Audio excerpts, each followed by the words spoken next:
Attention, pour profiter d'une expérience optimale, il est fortement recommandé d'utiliser des écouteurs ou un casque. Bon visionnage. Coucou. Allez, on s'endort flipper ce soir. Suis-moi.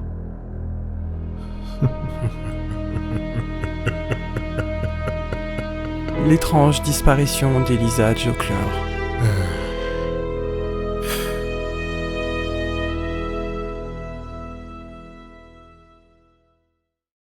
1993. Notre histoire se passe à Windyville. Petite bourgade dans l'état du Missouri aux États-Unis. Seulement 51 personnes y vivent. Il n'y a qu'une épicerie, une église, des exploitations agricoles et des élevages de volailles. C'est d'ailleurs le métier du père. Ed Jockler. C'est le genre de voisin sur qui on sait qu'on peut compter. Si on a besoin d'un coup de main ou d'un outil. Mais il a aussi une part d'ombre. Personne ne le connaît vraiment. Il n'y a que sa femme qui le connaît. Catherine Jockler. Il n'y a pas grand-chose à dire sur elle. Elle est très discrète, elle vit dans son coin. La seule personne qu'elle côtoie, c'est la voisine, Rachel Wilson. Les deux femmes s'entendent très bien. Elles s'invitent régulièrement pour boire un café chez l'une chez l'autre, et elles ont un point en commun.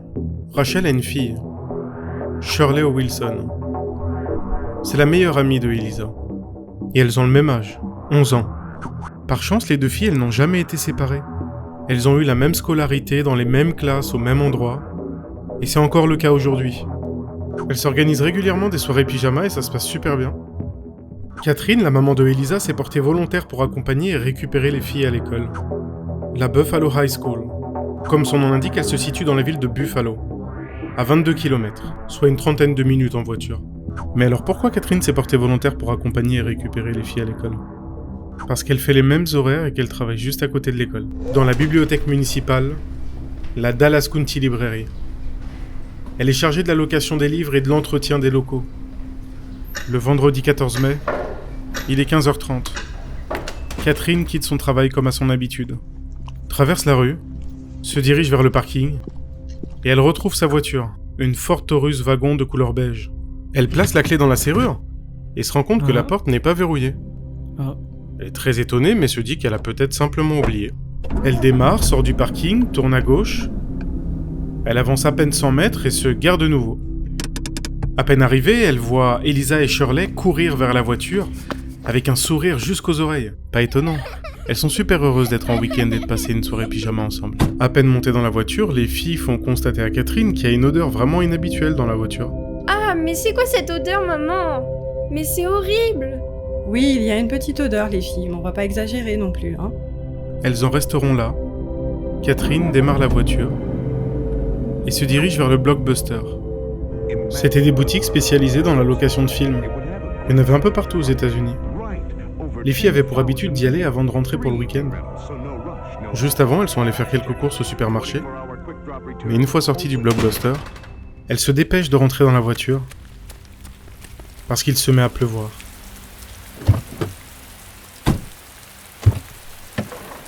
Direction Windyville.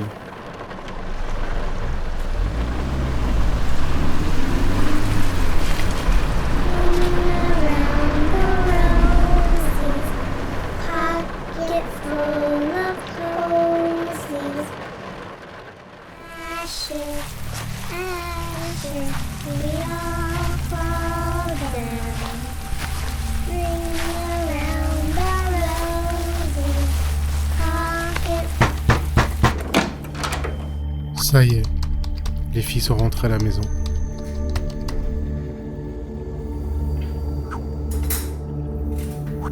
Elles entendent du bruit dans la cuisine. Elles vont voir et elles aperçoivent Ed. Il est en train de préparer le repas de ce soir. Et il invite les filles à patienter tranquillement dans le salon, le temps qu'il prépare le repas. Et c'est ce qu'elles font.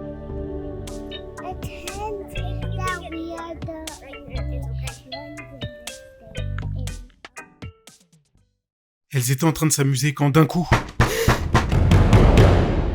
Mais qui peut bien toquer à cette heure-ci ? Les filles ont eu super peur. Ed se rapproche de la porte et...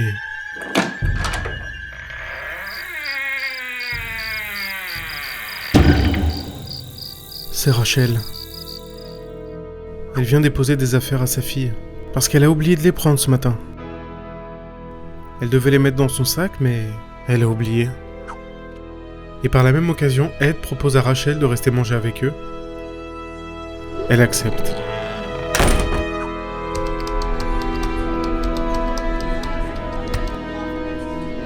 Ils passent tous à table et partagent un bon repas.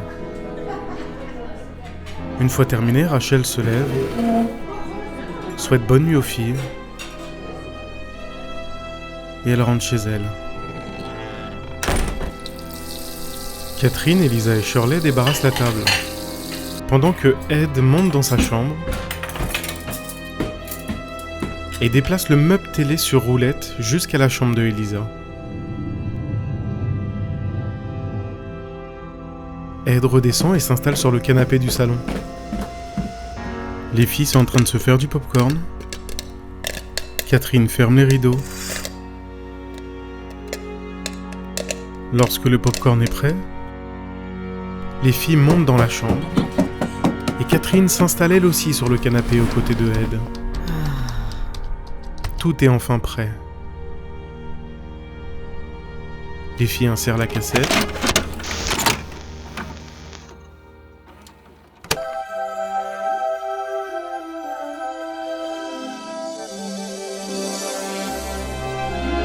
Une superbe soirée s'annonce.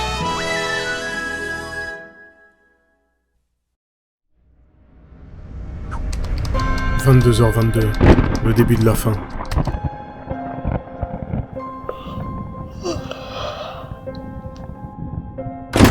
Un gros bruit se fait entendre à l'extérieur. On dirait un bruit de porte, suivi de bruit de pas. Ed ordonne à Catherine de monter et rester avec les filles. Il prend sa lampe de poche. Il sort de la maison. Il regarde à droite, puis à gauche. Il s'approche des voitures.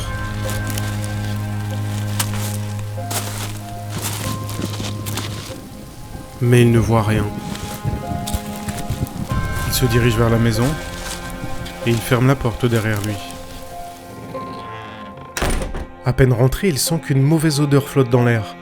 Il regarde sous ses bottes qu'il vient d'enlever, mais non, ce n'est pas ça. Il ne se pose pas plus de questions. Il monte à l'étage. Catherine le questionne concernant le gros bruit, mais il dit qu'il n'a rien vu et qu'il regardera mieux demain, et ne lui parle pas de l'odeur. Grave erreur.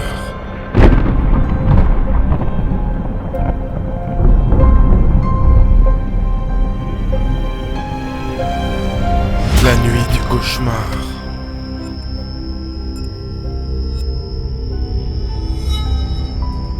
Catherine et Ed disent bonne nuit aux filles. Ils se dirigent vers leur chambre. Ed éteint la lumière. Tout le monde dort, ou presque. Les heures passent, mais... Un homme était caché dans le placard sous l'escalier. Il est entré quand Ed était dehors. Et il ouvre la porte du placard. Il a eu le temps de faire son repérage.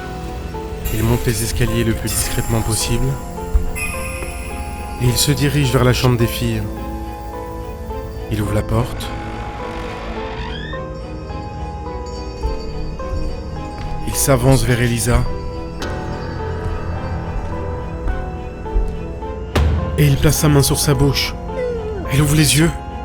Tétanisée, Elisa n'arrive pas à bouger. Elle essaye de crier mais elle n'y arrive pas. Shirley est réveillée par des bruits. Elle aperçoit la silhouette d'un homme qui lui tourne le dos. Cette personne semble porter quelque chose. Il se rapproche de la porte. Elle est persuadée que c'est Ed. Et il sort de la chambre. Puis elle se rendort, comme si de rien n'était.